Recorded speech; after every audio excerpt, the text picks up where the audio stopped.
Hormuz প্রণালী নিয়ে যুক্তরাষ্ট্র ও ইরানের উত্তেজনার মধ্যেই এবার ওমানকে ঘিরে নতুন করে বিস্ফোরক মন্তব্য করেছেন মার্কিন প্রেসিডেন্ট ডোনাল্ড ট্রাম্প। সোমবার হোয়াইট হাউসে সাংবাদিকদের সঙ্গে কথা বলার সময় ট্রাম্পকে প্রশ্ন করা হয়, হরমুজ প্রণালী পুনরায় খুলতে ওমান বাধা দিলে তিনি দেশটির বিরুদ্ধে সামরিক পদক্ষেপ নেবেন কিনা। জবাবে ট্রাম্প বলেন, ওমান খুব ভালো আচরণ করেনি। একই সঙ্গে তিনি দাবি করেন, প্রয়োজন হলে অন্যদের মতো ওমানকেও খুব সহজেই মোকাবেলা করা সম্ভব।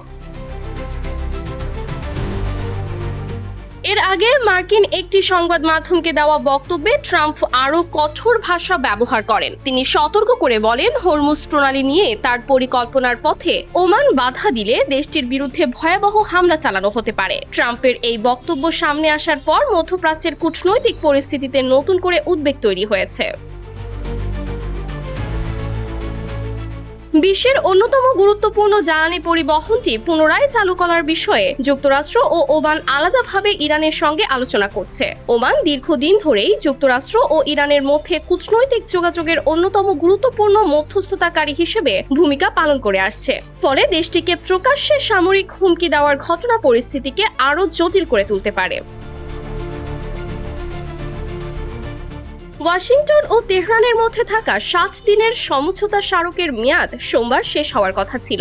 এই সময়ের মধ্যে হরমুজ প্রণালী নিয়ে কোনো সমাধান না হলে সামরিক ও কূটনৈতিক চাপ আরও বাড়তে পারে। আর ট্রাম্পের সর্বশেষ মন্তব্য দেখিয়ে দিচ্ছে, হরমুজের নিয়ন্ত্রণ ও নৌ চলাচল স্বাভাবিক করা নিয়ে যুক্তরাষ্ট্র কতটা কঠোর অবস্থানে রয়েছে। এখন প্রশ্ন, কূটনৈতিক আলোচনায় সমাধান আসবে নাকি ওমানকে ঘিরে নতুন করে সামরিক উত্তেজনা ছড়িয়ে পড়বে। Sumaiya Snigdha, daily our Bangladesh.